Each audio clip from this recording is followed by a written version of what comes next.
और यज्ञ के जो मुख्य यजमान बनाए गए थे वह प्रजापति दक्ष को ही बनाया गया था। दो प्रकार के लोग होते हैं, एक तो होते हैं यजमान और एक होते हैं जजमान। अब यजमान कौन है? जो यजन करता है, पूजन करता है, भगवान का ध्यान करता है, भगवान का पूजन करता है, विनम्रता के साथ करता है, वह है यजमान। और एक होता है जजमान, जो जजमेंट करता है। अरे पंडित जी आपने भगवान को पुष्प नहीं चढ़ाया है, देखो पंडित जी इतना सामान लिखा दिया, चढ़ा नहीं। अरे पंडित जी को तूने स्थापित किया है, पंडित जी जो कर रहे हैं उन्हें करने दो, तुम्हें तुम्हारे पक्ष में शुभता ही प्राप्त होगी। ये कुछ लोग होते हैं ना जजमान होते हैं। खैर हमारे जो मान सिंह यादव जी हैं वो तो बिल्कुल यजमान है, बिल्कुल विनम्र हैं, तो ऐसा ही यजमान हमें चाहिए। कुछ लोग जजमान होते हैं, अरे हम यज्ञ करा रहे हैं, तो प्रजापति दक्ष को यजमान बनाया। और प्रजापति दक्ष जैसे ही यज्ञ सभा में प्रवेश होता है महाराज, तो क्या देखते हैं, सबके सब प्रजापति दक्ष के स्वागत में खड़े हो गए।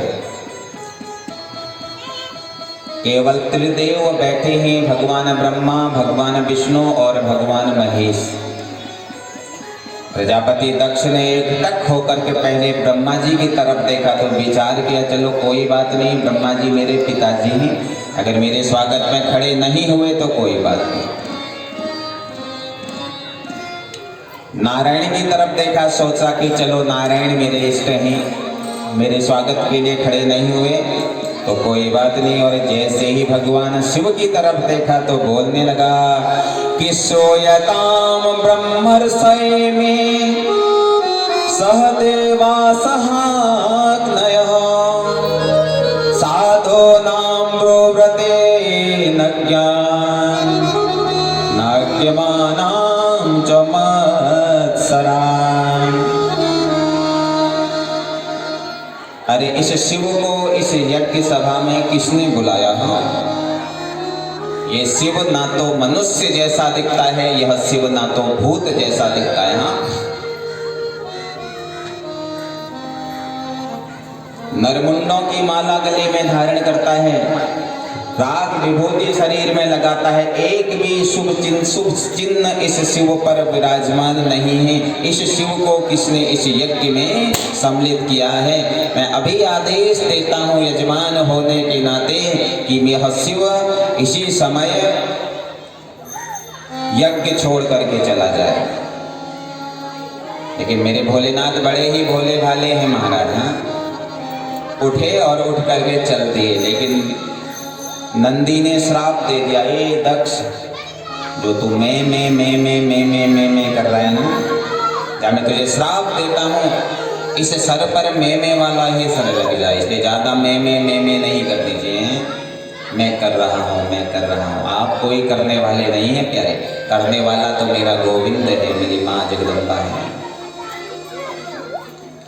और यज्ञ छोड़ करके चले गए हैं। तो दूसरा यज्ञ दक्ष प्रजापति ने भगवान शिव से द्वेष के भाव से हरिद्वार में कनखल नामक स्थान पर किया है, दक्षेश्वर महादेव मंदिर में।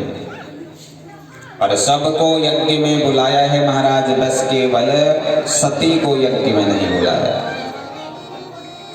सबके सब बहनें जा रही हैं और उसी स्थान से जा रही हैं जहां पर माता सती और भगवान भोलेनाथ बैठे हैं। सती ने देखा कि मेरी सारी बहनें जा रही हैं, तो पूछती है, बहनों तुम कहाँ जा रहे हो? अरे सबने कहा, अरे तुझे पता नहीं है, पिताजी ने यज्ञ रचा है, पिताजी हरिद्वार में यज्ञ कर रहे हैं, क्या तुझे निमंत्रण नहीं है? सती सोचती है कि मैं तो सबसे छोटी घर की बिटिया थी और मेरे पिता ने मुझे यज्ञ में नहीं बुलाया है। जो सबसे छोटा घर का होता है ना, वो सबका बड़ा प्यारा होता है। अरे मुझसे तो मेरे पिताजी इतना प्रेम करते थे, परंतु मुझे बुलाया भी नहीं। अपने पति से कहती है भगवान शिव से, हे भोलेनाथ, हे प्रभु, पिताजी ने कनखल हरिद्वार में यज्ञ रचा है, यज्ञ कर रहे हैं, आप और हम भी चलें। भगवान कहते हैं सती, तुम्हारे पिताजी ने तुम्हें बुलाया है यज्ञ में। बोला हो सकता है भूल गए हो। बोले और बहनों को क्यों नहीं भूले, केवल तुम्हें ही कैसे भूले। देख सती, बिना बुलाए कहीं नहीं जाना चाहिए, बस केवल 3 जगह बिना बुलाए जा सकते हो। नंबर 1, अपने गुरु के घर। जब भाव आए गुरु दर्शन करने का, उसके घर बिना बुलाए जा सकते हो। दूसरा, देवताओं के घर अर्थात मंदिर में कभी भी जा सकते हो। और तीसरा, कथाओं में, कहीं पर कोई कथा हो रही हो, वहाँ पर अगर आमंत्रण नहीं भी हो तो बिना बुलाए जा सकते हो। अन्य जगह कहीं बिना बुलाए नहीं जाना चाहिए। सती, हमें तो आमंत्रण ही नहीं है तो हम कैसे जाएं। माता सती जिद करने लगी कि चलिए, हो सकता है पिताजी भूल गए हो। अरे अकेले तो यज्ञ कर रहे हैं, हो सकता है ध्यान न रहा हो। भगवान ने कहा सती, मैं तो नहीं जाऊंगा, अगर तुझे जाना है तो तू जा। माता सती जा रही है तो भगवान शंकर ने नंदी को आदेश दिया, नंदी तुम भी जाओ, आज तुम्हारी माता यहाँ से जा रही हैं और ऐसा लगता है कि अब वापस नहीं आएगी। तो आगे आगे माता सती, पीछे पीछे नंदी जब सभा में पहुंचे, जैसे ही पिता के घर पहुंचे, सब बहनों ने सती की तरफ पीठ पलटा दी। ऐसा लग रहा है कि कोई सती को पहचानता ही नहीं। कोई नहीं बोला, बस केवल एक माँ ने जब देखा तो माँ दौड़ करके आती है और सती को कंठ से लगा लेती है। ए सती, क्या तुम अकेले आई हो? भोलेनाथ को साथ में नहीं लाए, शिव को साथ में नहीं लाए। लेकिन माता सती कुछ नहीं बोली। जिन बहनों से जीवन पर्यंत प्रेम करती थी, उन बहनों ने आज सती से बोलना छोड़ दिया। यही तो दुनिया है प्यारे। हाँ, और एकाएक जब सती ने यज्ञ का दृश्य देखा, सबके सब यज्ञ में आए हैं। ब्रह्मा जी बैठे हैं, नारायण बैठे हैं, इंद्र बैठे हैं, कुबेर बैठे हैं, यम बैठे हैं, सब के सब बैठे हैं, परंतु भगवान शिव का कोई स्थान नहीं। रुद्र भागम तमेव वक्षा चाद्वरम पितृच देवयो अनादृतां यज्ञ सादस्य चकोपो लोकनीवया।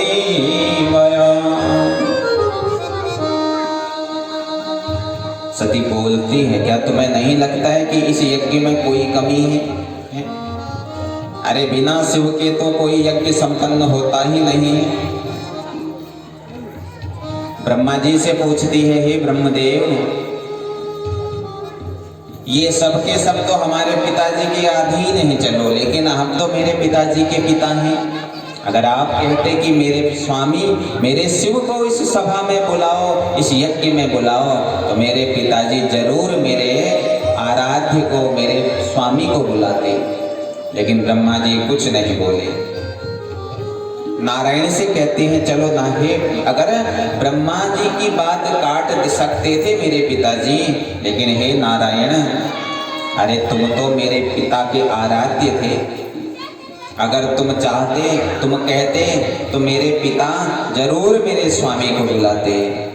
और जब दक्ष प्रजापति ने सती को देखा और क्रोध भरे शब्दों से कहता है, ए सती, तुझे किसने बुलाया इस सभा में, इस यज्ञ में? और किस शिव के विषय में कह रही है सती? हाँ, कौन सा शिव?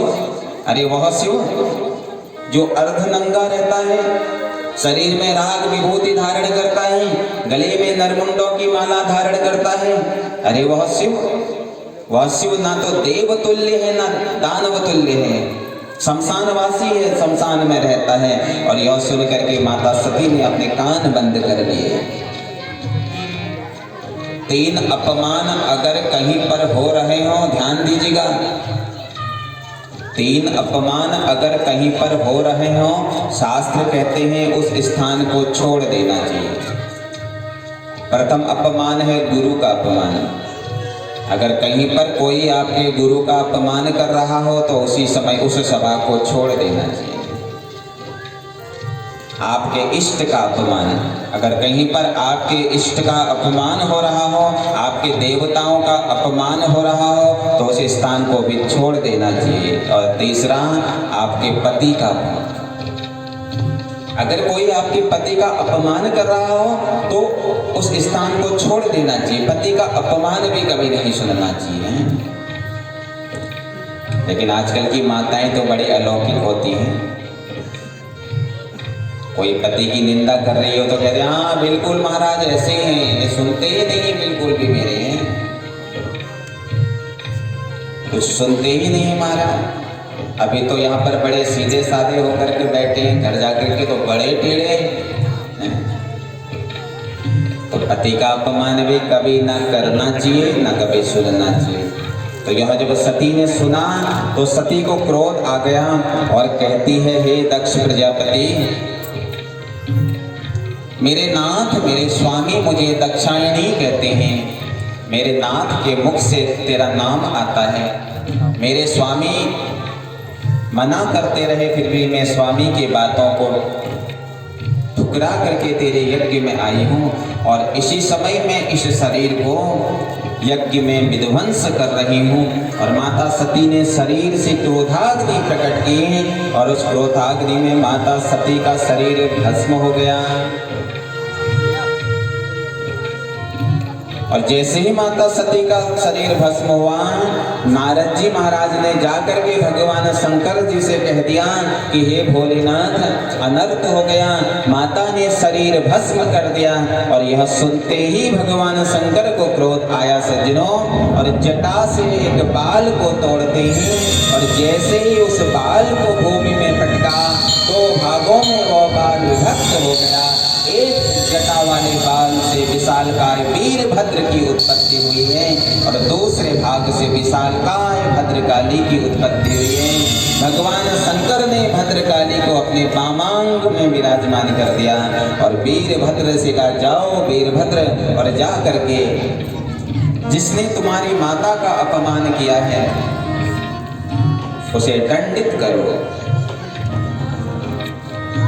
जैसे सती ने शरीर ध्वंस किया महाराज, सब के सब देवता अपने अपने धामों को चले गए। केवल एकमात्र भृगु ऋषि थे जो दक्ष के यज्ञ को संपन्न करा रहे थे। वीरभद्र यज्ञ सभा में पहुंचे हैं। सर्वप्रथम भृगु ऋषि की दाढ़ी को उखाड़ करके फेंक दिया। जितने लोग बचे थे, किसी के दांत तोड़ दिए, किसी के हाथ तोड़ दिए, किसी के पैर तोड़ दिए। सब कहते हैं अरे प्रभु, हमारा तो कोई दोष ही नहीं है, दोष तो यह दक्ष ने किया है।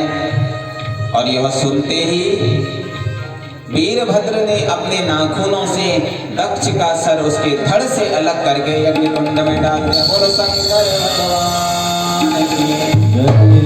और जैसे ही सर ध्वंस किया, यज्ञ विध्वंस हो गया। देवताओं ने स्तुति की भगवान शंकर की कि हे भोलेनाथ, हे शिव, हे नाथ, कोई भी यज्ञ किया जाता है ना, वह यज्ञ जगत कल्याण के लिए होता है। यज्ञात भवति पार्जन्य। जब हम यज्ञ करते हैं भगवान इंद्र प्रसन्न होते हैं, और जब भगवान इंद्र प्रसन्न होते हैं तो वो बारिश करवाते हैं, और जब बारिश होती है तो कृषि उगती है, और जब कृषि उगती है तो उस कृषि से अन्न की उत्पत्ति होती है, और जब अन्न की उत्पत्ति होती है उस अन्न से हमारा भरण पोषण होता है। यज्ञ की बड़ी महिमा है। वर्तमान समय में जो ये महामारियां उत्पन्न हो रही हैं, चाहे वो कोरोना महामारी हो, चाहे वो डेंगू स्वरूप में हो, चाहे कोई भी महामारी हो, वो क्यों उत्पन्न हो रही हैं? क्योंकि हमने यज्ञ करना छोड़ दिया। यज्ञ में जो सामग्री यज्ञ में जो सामग्री हम मिलाते हैं, उन सामग्री में इतनी शक्ति होती है सज्जनों, वो हमारे वायुमंडल में मिलता है। और वायुमंडल में मिल करके हमारे वायुमंडल में जितने भी कीट पक्षियां उत्पन्न हो रहे हैं, उन सबको नष्ट कर देता है। ऐसा ही हमारा यह यज्ञ है। आज के समय में यज्ञ बंद हो गए, हम यज्ञ नहीं कर रहे हैं, इसी के परिणाम स्वरूप ये महामारियां उत्पन्न हो रही हैं। आपने कभी नहीं सुना होगा कि सतयुग में कोरोना हुआ था, द्वापर में कोरोना हुआ था। इस समय यज्ञ होते थे तो महामारियां दूर हो जाती थी। वर्तमान में यज्ञ बंद हो गए हैं तो ये महामारियों की उत्पत्ति हो रही है। जिस क्षेत्र में यज्ञ होता है वह क्षेत्र निर्मल और पवित्र हो जाता है। इसलिए हे भोलेनाथ, कोई भी यज्ञ किया जाता है तो वह यज्ञ जगत कल्याण के लिए है। और स्तुति करने लगे, डमरू वाले बाबा तुमको आना होगा, आना होगा, डम डम डमरू बजाना होगा। डमरू वाले बाबा तुमको आना होगा, आना होगा, डम डम डमरू बजाना होगा। डमरू वाले बाबा तुमको आना होगा, आना होगा, डम डम डमरू बजाना होगा। डमरू वाले बाबा तुमको आना होगा, आना होगा, डम डम डमरू बजाना होगा। जय हो।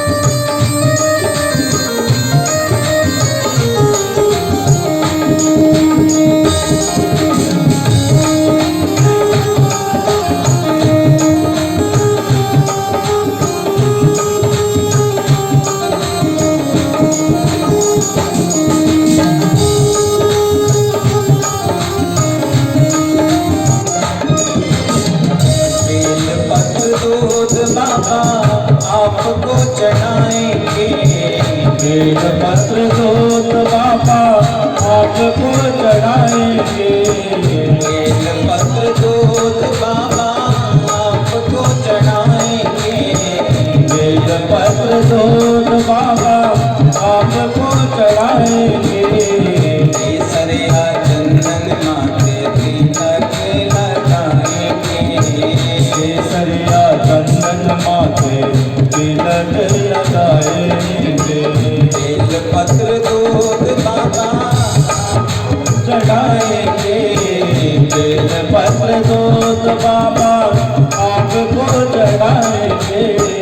केसरिया चंदन माथे तिलक लगाएंगे, केसरिया चंदन माथे तिलक लगाएंगे। भक्तों को दरस दिखाना होगा, भक्तों को तरस दिखाना होगा, डम डम डमरू बजाना होगा। डम डम डमरू बजाना होगा। डमरू वाले बाबा तुमको आना होगा, आना होगा, डम डम डमरू बजाना होगा।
निराले बाबा रूप भी निराला।